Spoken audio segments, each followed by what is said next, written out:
ساجد طاہر صاحب، آپ تو بہت پہلے بتا چکے تھے کہ معاملات جو ہیں وہ بہتر ہونے جا رہے ہیں اور کچھ نہ کچھ ہو جائے گا۔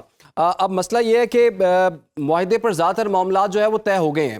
اصل سوال تو پھر بھی سر وہیں پر کھڑا ہوا ہے کہ امریکہ کو اس معاہدے سے، اس ڈیل سے کیا مل رہا ہے، امریکہ کیا لے کے جا رہا ہے، اور جو فیس سیونگ ریکوائرڈ تھی کیا اس ڈیل میں، اس معاہدے میں موجود ہے؟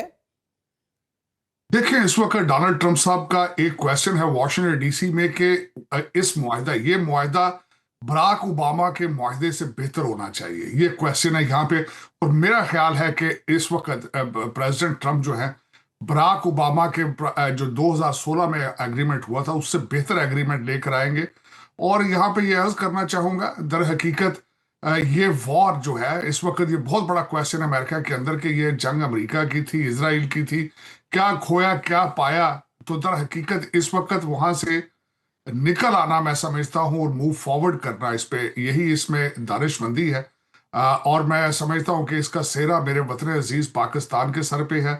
محسن نقوی صاحب اور ہمارے فیلڈ مارشل صاحب نے ایک ایسی دنیا کی تیسری عالمی جنگ کو روکا ہے۔ ہر پاکستانی اور ہماری ایڈمنسٹریشن جو ہے ایک مبارکباد کی مستحق ہے۔ اور آج میرے وطن عزیز کا نام دنیا کے ہر کیپٹل میں لیا جا رہا ہے، ہر جریدے میں ہے، ہر چینل پہ ہے۔ ایک سال کا جو سفر ہے بنیاد المرصوص سے آج تک کا، میں سمجھتا ہوں دس از این امیزنگ جرنی کہ ایک جنگ سے نکل کر تیسری عالمی جنگ کو روکنا، اس remarkable transformation of Pakistan is a peacemaker, جس طریقے سے دوحہ کو ریپلیس کیا آپ نے اس ریجن میں، امریکہ اور چائنا کے درمیان آپ برج بن رہے ہیں۔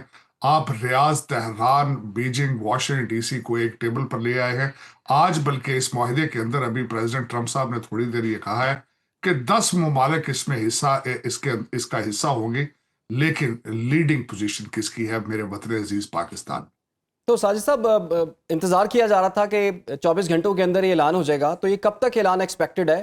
اور اس میں یہ بھی بتائیے گا جو یورینیم افزودگی والا معاملہ ہے، کیا وہ بھی اس معاہدے میں شامل ہے؟ چونکہ ایران کی طرف سے باقاعدہ طور پر یہ کلیئر کیا گیا ہے کہ جوہری پروگرام سے متعلق کوئی یقین دہانی ہماری طرف سے شامل نہیں ہے۔ تو اگر یہ معاملہ شامل نہیں ہے تو پھر معاہدے کی پھر حیثیت کیا سمجھتے ہیں آپ؟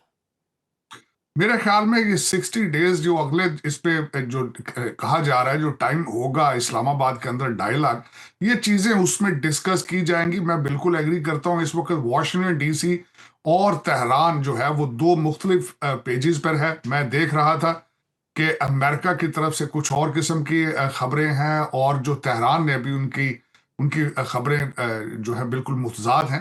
لیکن میرے خیال میں یہ آنے والے 60 ڈیز کے اندر جو ڈسکس کیا جائے گا، اور جو 10 ممالک، 9 دوسرے ممالک اس میں شامل ہو چکے ہیں، میرا خیال ہے وہ کنونس کر پائیں گے تہران کو کہ اس کا کوئی نہ کوئی حل نکالا جائے۔ امریکہ بھی اس چیز پہ ایگری کرے گا۔ میرے خیال میں، یہ میرا اندازہ ہے کہ جو انریچڈ یورینیم بجائے امریکہ کے کسی تھرڈ پارٹی کو دیا جائے، چاہے وہ رشیا ہو، پاکستان ہو، کوئی اور کنٹری ہو جس کو یورینیم کو ہولڈ کرے۔ لیکن میں سمجھتا ہوں کہ آج کے بعد یہ اس کے جو اگلا مرحلہ ہے، میمورینڈم آف انڈرسٹینڈنگ کا اعلان کرنا اور کچھ سٹیپ پیچھے ہٹنا، آبنائے ہرموز کا کھلنا۔ اور یہاں یہ یاد رکھا جائے کہ 60 ڈیز ابھی امریکن فوج جو ہے وہ آبنائے ہرموز میں رہے گی۔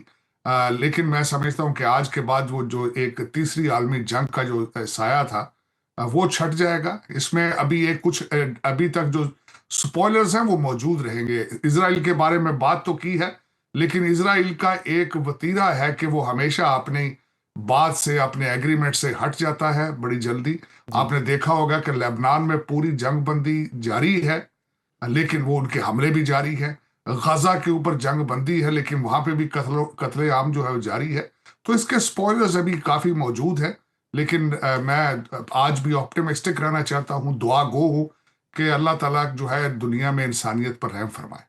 اچھا، تو عثمان صاحب، آپ کو یہ بھی پتا ہے کہ ایران کا ایک ہی اعتراض تھا کہ جب ہم مذاکرات میں جاتے ہیں تب اٹیک ہو جاتا ہے۔ پچھلی 2 دفعہ ایسے ہی ہوا ہے۔ ساجد طاہر صاحب، ڈونلڈ ٹرمپ صاحب تو بار بار یہی کہتے رہے کہ اس جنگ میں ہمارا تو کوئی نقصان نہیں ہوا۔ پھر پتہ چلا کہ $29 بلین تو پبلکلی وہ ایکسیپٹ کر چکے ہیں کہ اتنا ہمیں لاس ہوا ہے، لیکن آنے والے بجٹ میں انہوں نے $500 ارب جو ہے وہ مانگ لی ہیں۔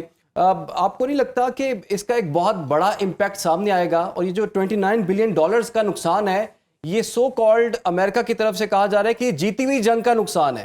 تو اس کو امریکنز کس طرح سے دیکھتے ہیں؟ اور آگے مڈ ٹرم الیکشنز بھی ہو رہے ہیں، اس میں آپ کو کیا لگتا ہے کتنا ڈنٹ پڑے گا ڈونلڈ ٹرمپ کی پارٹی کو؟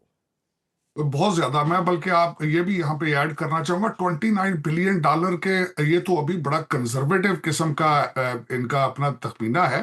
جو ڈیمیجز بیسز کے اوپر ہوئے ہیں وہ تو ابھی تک سامنے نہیں آئے، نہ بتائیں گے، یہ ان کو سیکرٹ رکھیں گے. لیکن یہاں پہ یہ عرض کرنا چاہوں گا کہ میں پریزیڈنٹ ٹرمپ صاحب کے ساتھ پچھلے 3 الیکشن میں بڑا ایکٹیولی آفیشل کام کرتا رہا ہوں کمپینز کے اندر.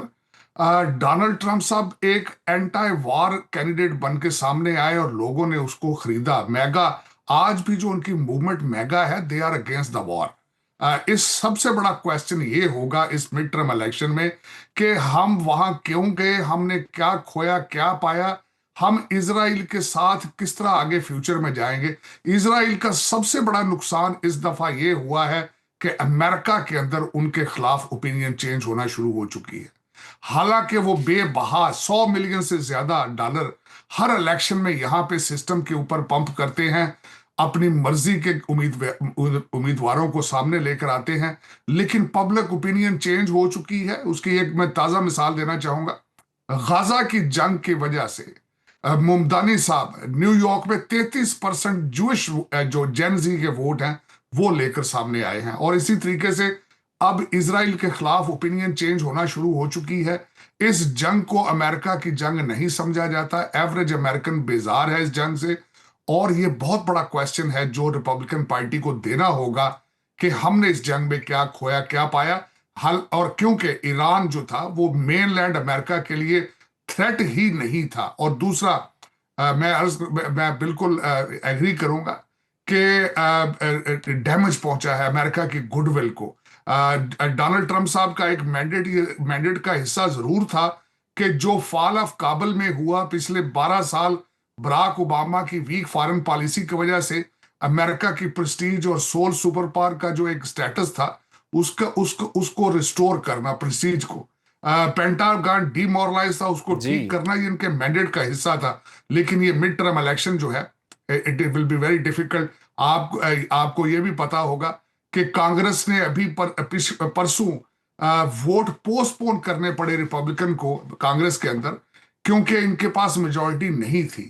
ایران کی جنگ پہ انہوں نے لوز کر جانا تھا. ایک ووٹ پر سینٹ سے ان کی پاپولیرٹی، جنگ کے حالات یہ ہیں، ایک ووٹ کے اوپر ان کا ریزولوشن پاس ہوا ہے، اور سینٹ کے اندر بھی اپنی پاپولیرٹی 3 ریپبلکن سینیٹرز جو ہیں انہوں نے جنگ کے خلاف ووٹ ڈالا. بالکل ساجد صاحب، یہ بات آپ کی درست ہے کہ انٹرنلی بھی کافی اختلافات اور مشکلات کا سامنا کرنا پڑے گا. فی الحال کے لیے ساجد صاحب آپ کا بہت شکریہ. عثمان شاہد صاحب آپ نے بھی ہمیں وقت دیا، آپ کا بھی بہت بہت شکریہ.